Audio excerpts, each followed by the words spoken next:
નમસ્તે વિદ્યાર્થી મિત્રો, જ્ઞાન મંજરી મોડર્ન સ્કૂલની ઈ લર્નિંગ યુટ્યુબ ચેનલમાં આપણે યુનિટ નંબર 7 અર્થશાસ્ત્ર ધોરણ 12 એનો અભ્યાસ કરી રહ્યા છીએ.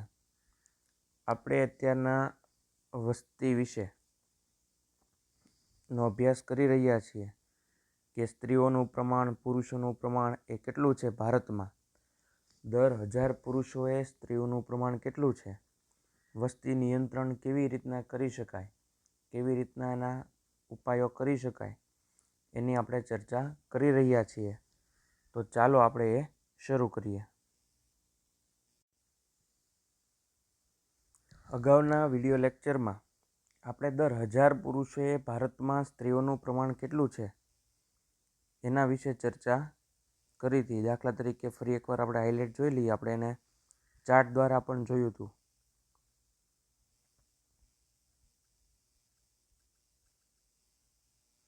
ભારતમાં જાતિ પ્રમાણ અથવા દર 1000 પુરુષોએ સ્ત્રીઓની સંખ્યા કેટલી છે એ આપણે જોયું હતું કે ભાઈ અત્યારના લગભગ સ્ત્રીઓની સંખ્યા છે સતત ઘટતી જાય છે.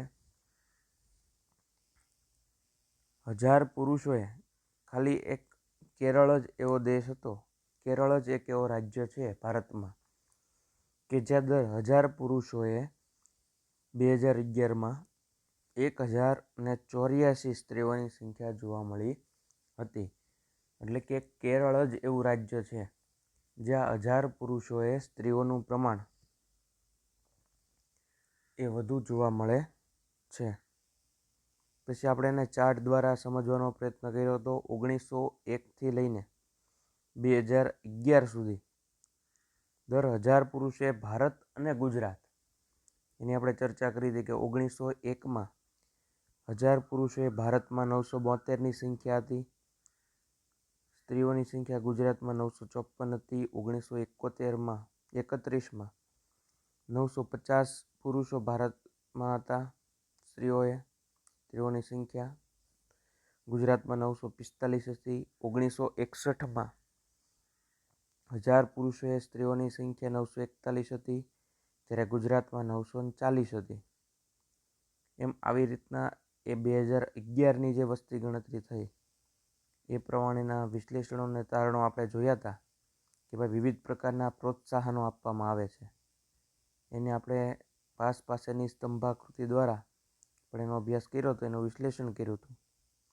ભારતમાં ગ્રામીણ અને શહેરી વિસ્તારમાં કેટલી વસ્તી છે એનો અભ્યાસ કર્યો હતો. હવે આપણે જે ટોપિક નવો શરૂ કરવાનો છે આજના વિડીયો લેક્ચરમાં, જ્યાં આપણે પહોંચ્યા હતા તે આપણે શરૂ કરીએ.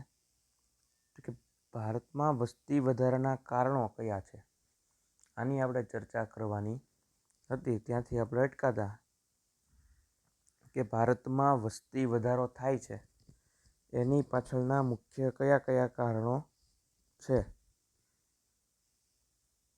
તો પહેલું,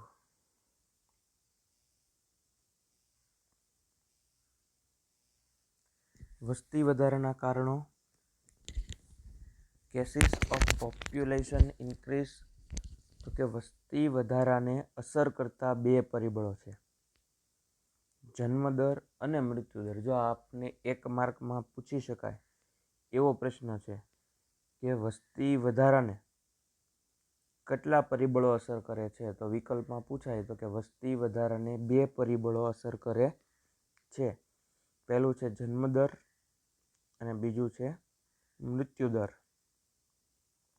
ફરીવાર, વસ્તી વધારાને અસર કરતા પરિબળો જણાવો. વસ્તી વધારાને કયા પરિબળો અસર કરે છે, તો કે વસ્તી વધારાને બે પરિબળો અસર કરે છે. પહેલું છે જન્મદર અને બીજું છે મૃત્યુદર. જન્મદર અને મૃત્યુદરમાં સર્જાતો તફાવત વસ્તી વધારાનું કારણ છે.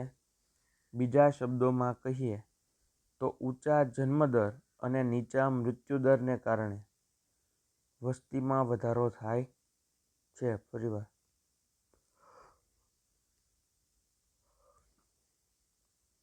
વસ્તી વધારાના કારણો તો કે વસ્તી વધારાને અસર કરતા બે પરિબળો છે.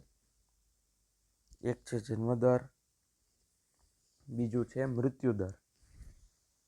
જન્મદર અને મૃત્યુદરમાં સર્જાતો તફાવત એ વસ્તી વધારાનું કારણ બને છે. બીજા શબ્દોમાં કહીએ તો ઊંચા જન્મદર અને નીચા મૃત્યુદરને કારણે વસ્તીમાં વધારો થાય છે. આપણને ખબર છે કે તેના ટેકનોલોજીનો ઉપયોગ, તબીબી સારવાર, ઓપરેશનના અત્યાધુનિક મશીનો, એના કારણે મૃત્યુદર છે એ હાવ ઘટી ગયો છે. એની સામે જન્મદર જે છે એ ખૂબ જ ઊંચો ગયો છે. એક મુખ્ય કારણ હોય વસ્તી વધારાનું તો એ આ પણ છે કે વધતો વસ્તી વધારો અને ઘટતો મૃત્યુદર, વધતો જન્મદર અને ઘટતો મૃત્યુદર, આના કારણે વસ્તી વધારો થાય છે. પછી જન્મદરનો અર્થ, બધા એમપી પ્રશ્નો છે, એક એક માર્ક માટે. વર્ષ દરમિયાન દર 1000ની માનવ વસ્તીએ જન્મ પામતા બાળકોની સંખ્યાને જન્મદર કહે છે. ફરીવાર જો, વર્ષ દરમિયાન દર 1000ની માનવ વસ્તીએ જન્મ પામતા બાળકોની સંખ્યાને જન્મદર કહે છે. ફરીવાર, વર્ષ દરમિયાન દર 1000ની માનવ વસ્તીએ જન્મ પામતા બાળકોની સંખ્યાને જન્મદર કહે છે. એનું સૂત્ર પૂછવામાં આવે કે આ જન્મદરનું સૂત્ર શું, તો જન્મદર બરાબર વર્ષ દરમિયાન જીવતા જન્મેલા બાળકોની સંખ્યા છેદમાં કુલ વસ્તી ગુણ્યા 1000. ફરીવાર, જન્મદરનું સૂત્ર વર્ષ દરમિયાન જીવતા જન્મેલા બાળકોની સંખ્યા છેદમાં કુલ વસ્તી ગુણ્યા 1000. જન્મદરને ટકાવારીમાં દર્શાવાતો નથી, પરંતુ પ્રત્યેક 1000ની વસ્તી દીઠ ગણવામાં આવે છે. વસ્તીમાં કેટલો વધારો થાય છે તે જન્મદરના આધારે ખ્યાલ આવે છે. વસ્તી નીતિ નક્કી કરવામાં જન્મદરના આંકડા ખૂબ જ પુરવાર થાય છે. એટલે આપણે આ જન્મદર અને મૃત્યુદર આ બંને ખૂબ જ અગત્યના ટોપિક છે. વસ્તી વધારા માટેનું જો પ્રાથમિક, સચોટ અને ખૂબ જ અગ્રતાક્રમ ધરાવતું લક્ષણ હોય અથવા કારણ હોય તો એ કારણ એક જ આવે કે તેના મૃત્યુદર છે એ ઘટતો ગયો છે. અત્યાધુનિક ટેકનોલોજી, તબીબી સેવાઓ, ઊંચા ગુણવત્તાવાળી દવાઓને કારણે તેના મૃત્યુદર નીચો ગયો છે. એની સામે જન્મદર છે એ ખૂબ ઊંચો ગયો છે. આ મુખ્ય કારણ છે, આ બંને વચ્ચેનું તફાવત વસ્તી વધારાના કારણનું. અને આવા જન્મદર મૃત્યુદર 1000 ગણવામાં આવે છે. કોષ્ટક દ્વારા જોઈએ તો 1951માં 39.9 ભારતમાં જન્મદરનું પ્રમાણ, 1951માં 39.9% પ્રતિ 1000 પુરુષોએ જન્મદર હતો. 2011માં 21.8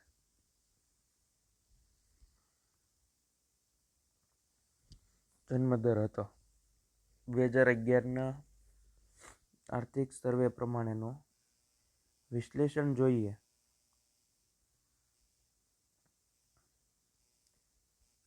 ભારતમાં 1951માં જન્મદરનું પ્રમાણ 39.9% હતું. તે 2011માં ઘટીને 21.8 એટલે કે તફાવત 18.1%નો થયો. ધીમા દરે જન્મદરમાં ઘટાડો દર્શાવે છે. જેના મુખ્ય કારણોમાં શિક્ષણનું નીચું પ્રમાણ, પુત્ર પ્રાપ્તિની ઘેલછા, આવકની નીચી સપાટી વગેરે ગણાવી શકાય એમ કહી શકીએ. મૃત્યુદરનો અર્થ, વર્ષ દરમિયાન દર 1000ની માનવ વસ્તીએ મૃત્યુ પામતા વ્યક્તિઓની સંખ્યાને મૃત્યુદર કહે છે. ફરીવાર, જેમ જન્મદરની વ્યાખ્યા હતી એવી જ રીતના મૃત્યુદરની પણ વ્યાખ્યા આપેલી છે કે 1 વર્ષ દરમિયાન મૃત્યુ પામતા બાળકોની સંખ્યા છેદમાં કુલ વસ્તી ગુણ્યા 1000. મૃત્યુદર 1 વર્ષ દરમિયાન મૃત્યુ પામતા માણસોની સંખ્યા છેદમાં કુલ વસ્તી ગુણ્યા 1000. વસ્તીમાં કેટલો ઘટાડો થાય છે તે મૃત્યુદરના આધારે ખ્યાલ આવે છે. વસ્તીમાં વર્ષ દરમિયાન થયેલા કુલ મરણને અમુક માપમાં રજૂ કરવાથી વસ્તીમાં થતો ઘટાડો ચોક્કસ સમજી શકાય. 1951માં 1000 પુરુષોએ 27.4% મૃત્યુદર હતો. 2011માં 0.7.1 એટલે કે ઘટાડો થતો જોવા મળ્યો. ભારતમાં 1951માં મૃત્યુદરનું પ્રમાણ 27.4% હતું, જે 2011માં ઘટીને 7.1 એટલે કે તફાવત 20.3 થયું. આમ જન્મદરની તુલનાએ મૃત્યુદરમાં વધુ ઘટાડો નોંધાયો છે, જેના મુખ્ય કારણો દુષ્કાળો પર નિયંત્રણ, જીવનધોરણમાં સુધારો, પૌષ્ટિક આહાર, તબીબી સારવારમાં વધારો, શિક્ષણનો વધતો જતો વ્યાપ, તબીબી વિજ્ઞાન અને શસ્ત્રક્રિયાના ક્ષેત્રે થયેલા નોંધપાત્ર સંશોધનો, ચેપી રોગ પરના નિયંત્રણો વગેરે ગણાવી શકાય છે. ઊંચા જન્મદર માટેના કારણો કયા હોઈ શકે એ આપણે જોઈએ.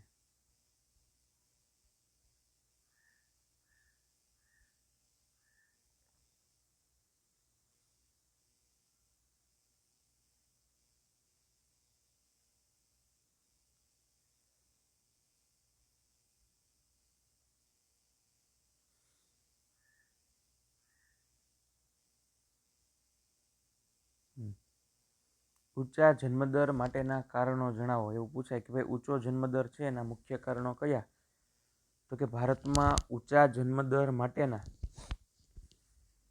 કારણોને 3 વિભાગમાં વહેંચવામાં આવ્યા છે: સામાજિક પરિબળો, આર્થિક પરિબળ અને અન્ય પરિબળ. આ યાદ રાખજો, 1 માર્કમાં પૂછી શકાય. ભારતમાં ઊંચા જન્મદર માટેના કારણો જણાવો. ભારતમાં ઊંચા જન્મદર માટેના 3 વિભાગો અથવા કારણો છે. એમાં સામાજિક પરિબળો, આર્થિક પરિબળો અને અન્ય પરિબળો. એમાં પહેલું છે સામાજિક પરિબળો. સામાજિક પરિબળોમાં કયા કયા ટોપિકનો સમાવેશ થાય જોઈએ. તો સામાજિક પરિબળોમાં પહેલું સાર્વત્રિક લગ્ન પ્રથા. અત્યારના બધે લગ્ન પ્રથા છે અલગ અલગ પ્રકારની જોવા મળે. એનું કારણ પણ એક ઊંચા જન્મદરના કારણો છે. ઘણીવાર નાની વયમાં લગ્ન થતા હોય. ભારતમાં લગ્ન એક ધાર્મિક સંસ્કાર છે. લગ્ન ન કરનાર વ્યક્તિ પ્રત્યે સમાજ શંકાની દ્રષ્ટિએ જુએ છે. તેમાંથી બચવા માટે દરેક સ્ત્રી પુરુષ લગ્ન ગ્રંથિથી જોડાય છે. દિવ્યાંગ પણ અપવાદ નથી. વિકસિત દેશોની તુલનામાં ભારતમાં દરેક સ્ત્રી લગ્ન કરે છે. આમ સાર્વત્રિક લગ્ન પ્રથાથી જન્મદર ઊંચો જાય છે. ઊંચા જન્મદરનું કારણ એ છે એક. બીજું છે નાની ઉંમરે લગ્ન અને વિધવા પુનઃ લગ્ન. દેશમાં બાળ લગ્નો અટકાવવાનો કાયદો હોવા છતાં ઘણા વિસ્તારોમાંની નાની ઉંમરે લગ્ન થાય છે. તેમાંય ખાસ કરીને જ્યારે સ્ત્રી નાની ઉંમરે લગ્ન કરતી હોવાથી તેમનો પ્રજનન કાળ ખૂબ જ લાંબો રહે છે, જેથી બાળકોને જન્મ આપવાનું પ્રમાણ વધી જાય છે.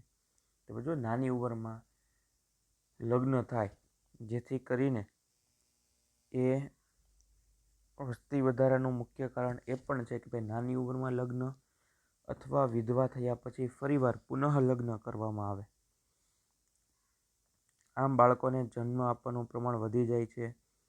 દેશમાં વિધવા પુનઃ લગ્નને કાયદા દ્વારા અમલી બનાવાયો હોવાથી તેને વ્યાપક ટેકો મળેલો છે, જેથી વિધવા પુનઃ લગ્ન સામાન્ય થતા જાય છે, જેના કારણે પણ જન્મદર ઊંચો જોવા મળે છે. પુત્ર પ્રાપ્તિની ઘેલછા. તમે જો આ એક પણ અગત્યનું કારણ છે.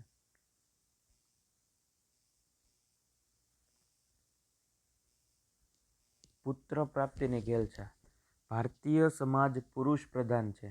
અહીં પુત્રી કરતાં પુત્રને 3 કારણોથી વધારે મહત્વ આપવામાં આવે છે. કયા 3? તો કે પુ નામના નર્કમાંથી તે પુત્ર કહેવત પડી, જો એ નર્કમાંથી બહાર લઈ જાય. બીજું, વંશવેલાને આગળ વધારવા માટે પુત્ર જોઈએ. ઘડપણમાં સહારો આપવા માટે આર્થિક પુત્ર જોઈએ.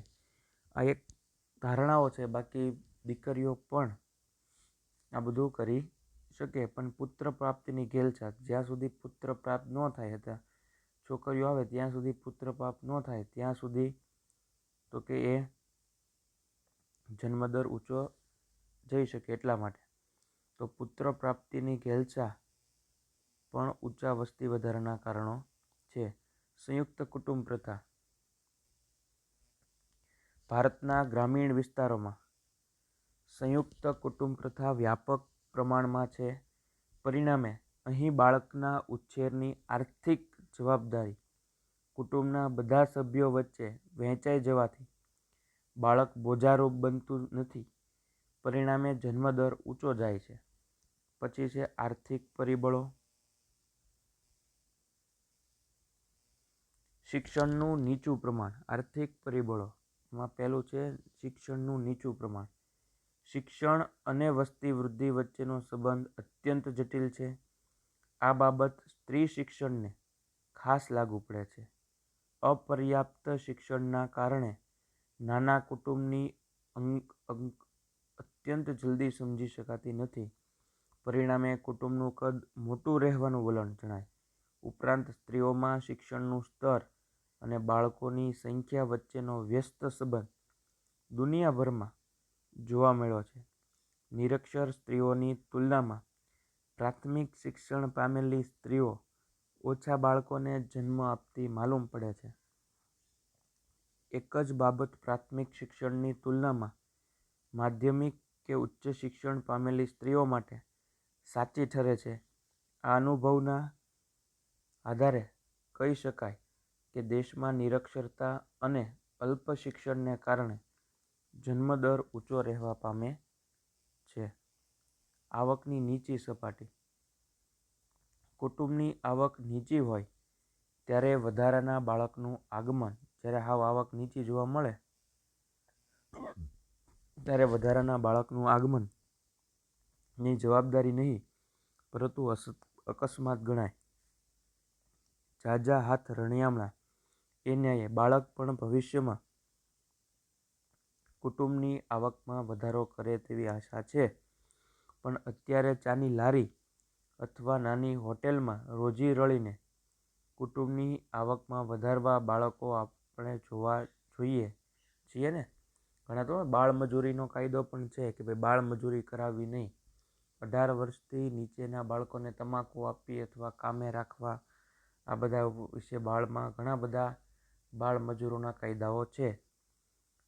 બાળ મૃત્યુદરનું ઊંચું પ્રમાણ.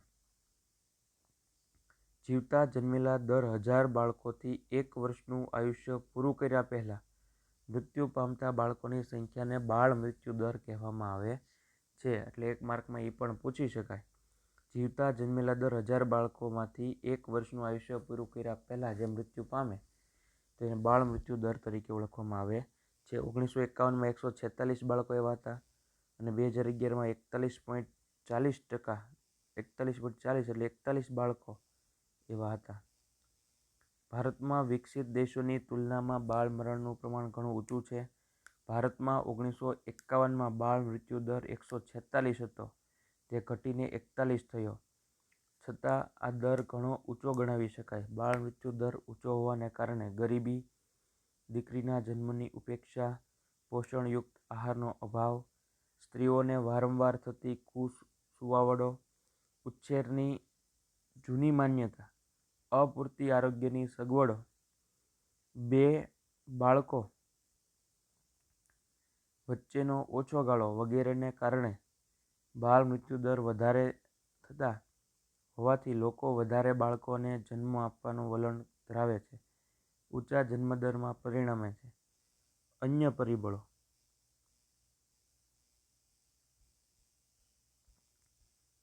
અન્ય પરિબળોમાં કોનો સમાવેશ થાય? તો કે અન્ય પરિબળો જે છે એ અન્ય પરિબળોમાં ઊંચો જે છે એ પ્રજનન દર, વર્ષ દરમિયાન 15થી 49 વર્ષની વય ધરાવતી 1000 સ્ત્રીઓએ કુખે જન્મતા બાળકોની સંખ્યાને પ્રજનનનો દર કહે છે. ફરી એકવાર જો એક માર્કમાં ઊંચો પ્રજનન દર.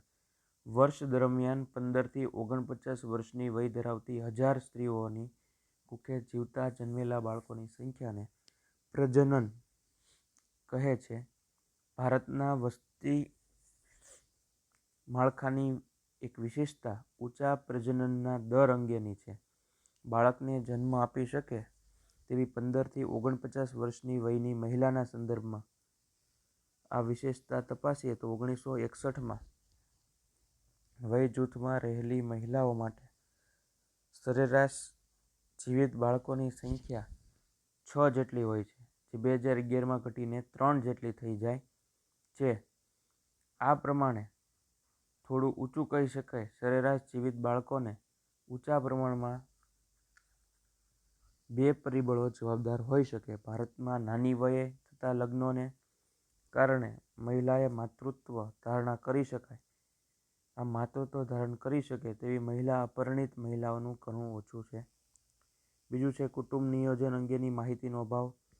ઘણીવાર કુટુંબ નિયોજન અંગે અથવા શિક્ષણના અભાવને કારણે આવી રીતના વસ્તી સતત વધતી રહે એવું બની શકે. આ ઉપરાંત અમુક રીતિ રિવાજો કુટુંબ નિયોજનના અવરોધ ઊભા કરે એવું બની શકે. તો નીચા મૃત્યુદરના કારણો કયા? હવે આપણે એ જોઈએ કે ભાઈ નીચા મૃત્યુદર છે એની પાછળના કારણો કયા છે? નીચા મૃત્યુદરના કારણોમાં પહેલું જીવન ધોરણમાં સુધારો થતો જોવા મળ્યો છે. આર્થિક વિકાસના કારણે લોકોની આવક છે એ વધવાથી જીવન ધોરણમાં સુધારો થતો ગયો છે. દેશના લોકો પહેલાં કરતાં સારી ગુણવત્તાવાળું અનાજ, રહેઠાણની પૂરતી સગવડો, આરોગ્યની જાળવણી અને પૂરતું શિક્ષણ પ્રાપ્ત કરે છે. એટલે કે એના જીવન ધોરણમાં સુધારો થતો ગયો છે. રોગચાળા પર નિયંત્રણ જોવા મળે. અત્યાધુનિક ટેકનોલોજી, તબીબી સેવા, મેડિકલ ક્ષેત્રે અદ્ભુત સાવધાની અને રોગ પ્રતિકારક રસીની આવિષ્કાર થવાથી રોગચાળા ઉપર નિયંત્રણ આવી ગયું છે. દુષ્કાળ પર પણ અંકુશ છે.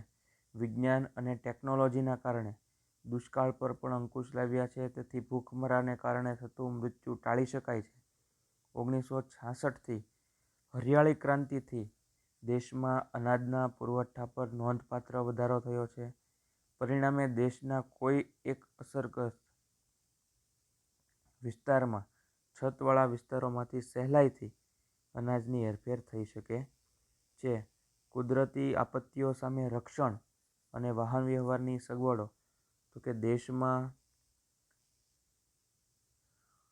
પહેલાં ધરતીકંપ, સુનામી, ભૂસ્ખલન, અતિવૃષ્ટિ, અનાવૃષ્ટિ જેવી કુદરતી હોનારતથી માનવ મૃત્યુનો આંક ઊંચો હતો. આજે દેશના કોઈ પણ ભાગમાં આ પ્રકારની કુદરતી આપત્તિઓ સર્જાય તો ઝડપી વાહન વ્યવહાર અને સંદેશા વ્યવહાર પરિણામે તાત્કાલિક અનાજ, દવાઓ અને અન્ય પ્રાથમિક જરૂરિયાતો માનવતાના ધોરણે પ્રાપ્ત થતી હતી. વસ્તી નિયંત્રણના ઉપાયો જણાવો.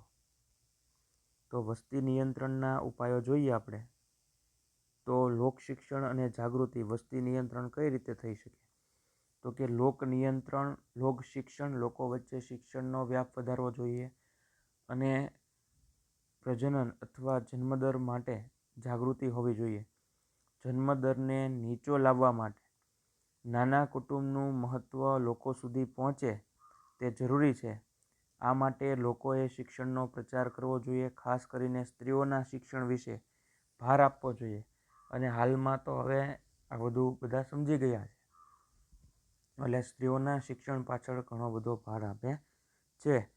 ઘણા બધા નાટકો, મૂક અભિનયો, ગીતો વગેરે દ્વારા જાગૃતિ અથવા ટીવી દ્વારા બેટી બચાવો, બેટી પઢાઓ દ્વારા અમિતાભ બચ્ચનની પણ એડવર્ટાઇઝ આવે છે. આમ શિક્ષણ એ સંતતિ નિયમનું સર્વશ્રેષ્ઠ સાધન છે. ત્યારબાદ જોઈએ તો કુટુંબ નિયોજનની કાર્યક્રમની અસર કરતા વિવિધ કાર્યક્રમો, નાટકો એના દ્વારા પણ કુટુંબ નિયોજનની કાર્યક્રમની અસરકારકતા દર્શાવી શકાય. મહિલાઓની લગ્ન વય અને દરજ્જામાં વધારો કરી શકાય. મહિલાઓ માટે લગ્નની 18 વર્ષની વયના સ્થાને શક્ય હોય તો 20 વર્ષ કરી દેવી જોઈએ. તો મહિલાની લગ્ન વય અને દરજ્જામાં પણ વધારો થાય. પ્રોત્સાહનો અને બિન પ્રોત્સાહનો. ઘણા સરકાર તરફથી આપવામાં આવતા પ્રોત્સાહનો અને બિન પ્રોત્સાહનો કુટુંબ નિયોજનના અગત્યનો ભાગ છે. વધતી વસ્તીને અટકાવવા માટે ચીને બિન પ્રોત્સાહનનો દાખલો વિશ્વ સમક્ષ આપ્યો, જેમાં 2 બાળકોના દંપતીવાળા લાભો પાછળ ખેંચી લેવામાં આવ્યા.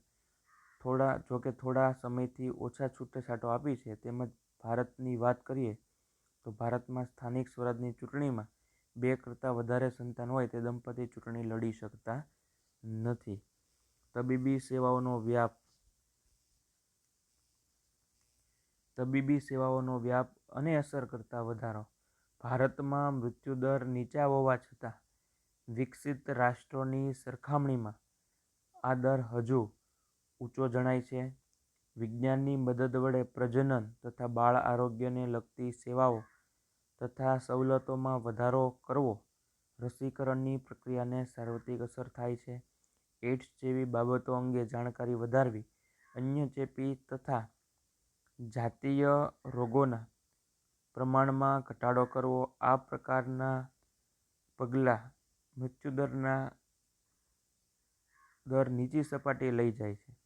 વિશ્વમાં સૌપ્રથમ વખત વસ્તીને નિયંત્રિત કરવા માટેનો પ્રયત્ન વસ્તી નીતિ દ્વારા થયો છે. નવી વસ્તી નીતિ સામેની સમિતિની રચના ડૉ. એમ.એસ. સ્વામીનાથનના વડપણે થઈ છે. વસ્તી નીતિના વિવિધ પગલાંને કારણે સમાજ કલ્યાણની ઊંચી સપાટીનો લાભ પણ પ્રાપ્ત કરી શકે અને વસ્તી વધારા સામે સ્વયં જાગૃતિ મેળવી શકે. આ બધા વિદ્યાર્થી મિત્રો છે એ પાકી બુકમાં આ સ્વાધ્યાય છે લખી નાખજો. ફરી એકવાર એનો અભ્યાસ કરી લેજો. વસ્તી વિશેનો ખૂબ અગત્યનો ટોપિક છે. ખાસ કરીને વસ્તી વધારો, વસ્તી કેવી રીતના ઘટાડી શકાય, ઊંચા જન્મદર, નીચો મૃત્યુદર, જન્મદર કોને કહેવાય, મૃત્યુદર કોને કહેવાય, આ બધા વિશે માહિતી છે આપ ખાસ પાકી કરી લેજો. હવે પછીના વિડીયો લેક્ચરમાં જ્યારે આપણે મળશું ત્યારે આપણે કૃષિ ક્ષેત્ર એના વિશે અભ્યાસ કરવાનો છે. કૃષિ ક્ષેત્રનું મહત્ત્વ ભારતમાં કેવું છે, તો હવે પછીના વિડીયો લેક્ચરમાં મળીએ ત્યારે આપણે કૃષિ ક્ષેત્ર વિશેના જે યુનિટ છે એની આપણે ચર્ચા કરશું. હવે પછીના યુનિટમાં યુનિટ નંબર 8 કૃષિ ક્ષેત્ર એના વિશે માહિતી મેળવશું. અત્યારે આપ બધા વિદ્યાર્થી મિત્રો યુનિટ નંબર 7 છે એનો સ્વાધ્યાય છે એ પાકી બુકમાં લખી નાખજો. આભાર.